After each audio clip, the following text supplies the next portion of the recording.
Bapak Ibu rekan-rekan semua, ini kondisi macet parah, tidak bisa jalan lagi baik maju maupun mundur karena memang beberapa kendaraan sudah mati di tengah jalan di daerah dekat Simpang Semadam.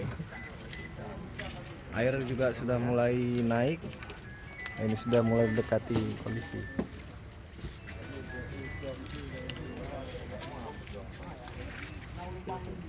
Ini mancingin bau malam.